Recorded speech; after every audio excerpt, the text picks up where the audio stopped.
예수께서는 올리브산으로 가셨다. 이른 아침에 예수께서 다시 성전에 가시니 많은 백성이 그에게로 모여들었다. 예수께서 앉아서 그들을 가르치실 때에 율법 학자들과 바리새파 사람들이 간음을 하다가 잡힌 여자를 끌고 와서 가운데 세워놓고 예수께 말하였다. 선생님, 이 여자가 간음을 하다가 현장에서 잡혔습니다. 모세는 율법에 이런 여자들을 돌로 쳐 죽이라고 우리에게 명령하였습니다. 그런데 선생님은 뭐라고 하시겠습니까? 그들이 이렇게 말한 것은 예수를 시험하여 고발할 구실을 찾으려는 속셈이었다.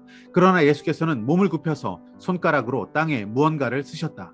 그들이 다그쳐 물으니 예수께서 몸을 일으켜 그들에게 말씀하셨다. 너희 가운데 죄가 없는 사람이 먼저 이 여자에게 돌을 던져라. 그리고는 다시 몸을 굽혀서 땅에 무언가를 쓰셨다. 이 말씀을 들은 사람들은 나이가 많은 이로부터 시작하여 하나하나 떠나가고 마침내 예수만 남았다. 그 여자는 그대로 서 있었다. 예수께서 몸을 일으키시고 여자에게 말씀하셨다. 여자여, 사람들은 어디에 있느냐? 너를 정죄한 사람이 한 사람도 없느냐? 여자가 대답하였다. 주님, 한 사람도 없습니다. 예수께서 말씀하셨다. 나도 너를 정죄하지 않는다. 가서 이제부터 다시는 죄를 짓지 말아라. 이것은 예수께서 성전에서 가르치실 때 헌금궤가 있는 데서 하신 말씀이다. 그러나 그를 잡는 사람이 아무도 없었다. 그것은 아직도 그의 때가 이르지 않았기 때문이다. 할렐루야, 아름다운 새날입니다. 예수님께서 올리브산, 감람산에서 백성을 가르치시고 있었을 때 유대인들이 한 여인을 끌고 옵니다. 간음하다가 현장에서 잡힌 여인이었습니다. 모세 율법에 의하면 이런 여인은 돌로 쳐서 죽여야 합니다. 그들은 예수님께 도전하고 있습니다. 선생도 돌로 쳐 죽이는데 동의하고 있습니까? 이렇게 묻고 있는 것입니다. 아마도 그들은 예수께서 이 여인을 돌로 쳐서 죽이지는 않을 것이라는 것을 알고 있었지만 그래도 이 여인에게 뭔가 조치를 취하지 않을까? 도대체 예수라는 선생은 율법과 사람들의 눈앞에서 어떤 선택을 하는지를 보기 원했습니다.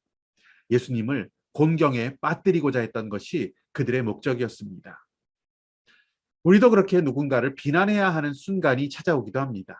비판하고 잘잘못을 지적해야 하는 시간들이 찾아옵니다. 그래서 때로 우리는 누군가를 비난하고 정죄합니다. 심한 경우에 어떤 사람은 온라인상으로 누군가의 신상을 털어내고 악플을 답니다. 몇 날 며칠 동안 누군가를 심하게 미워하고 저주하기도 합니다. 평생 지워지지 않을 주홍 글씨를 누군가에게 새겨넣기도 합니다. 사실 우리가 누군가를 비난하고 저주한다는 것, 이것은 매우 쉬운 일입니다. 누구나 할 수 있는 일입니다. 그렇다면 과연 예수님은 어떻게 하십니까?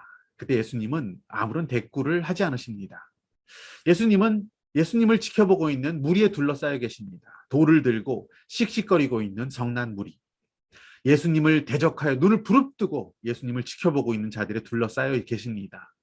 6절 말씀 보시면 예수께서는 그때 몸을 굽혀 손가락으로 땅에 무언가를 쓰십니다. 몸을 굽혀 돌을 던질 수도 없는 그러한 자세를 취하시는 예수님. 돌을 든 그들과 시선도 마주치지 않으려는 예수님의 모습을 보게 됩니다. 누굴 향하여 아무에게도 어떤 작은 비난의 몸짓도 할 수 없는 그런 모습을 스스로 예수님은 그들 앞에 취하십니다. 과연 무엇을 예수님께서 땅에 쓰셨을까요? 하지만 분명한 것은 그 손으로, 천지를 만드신 그분의 손으로 혹시라도 그 자리에 있는 그 누군가를 향하여서 비난하는 일을 할 수도 없는 그런 자세를 취하십니다. 아울러 비난받아 마땅한 그 죄인 여자 하나까지라도 정죄하지 않겠다라는 것을 결정하신 그 몸으로 굽혀 땅에 글씨를 쓰시는 예수님의 모습을 보게 됩니다.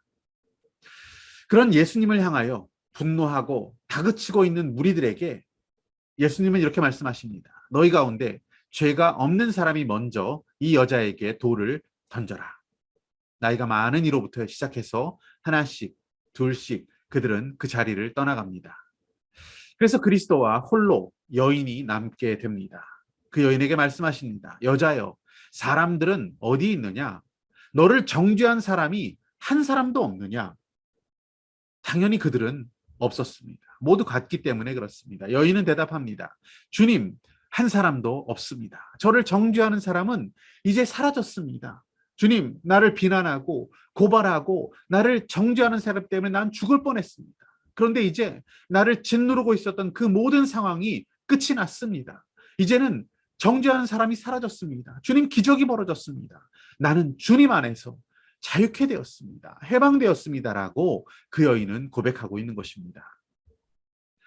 마귀는 또한 이 세상은 우리를 고발하고 끊임없이 우리를 정죄합니다. 때로는 너 같은 건 살 가치가 없다라고 우리를 정죄합니다. 우리 스스로도 우리를 정죄하지 않습니까? 어떻게 내가 그런 죄를 지으면서 뻔뻔스럽게 살고 있느냐? 우리를 잠 못 이루게 하는 때도 있습니다. 우리의 상처를 드러냅니다. 우리를 죄책감에 빠지게 합니다. 우리를 짓누릅니다. 하지만 우리가 그리스도 앞에 섰을 때 우리는 고백할 수 있습니다. 주님, 이제 나를 정죄하는 사람은 없습니다.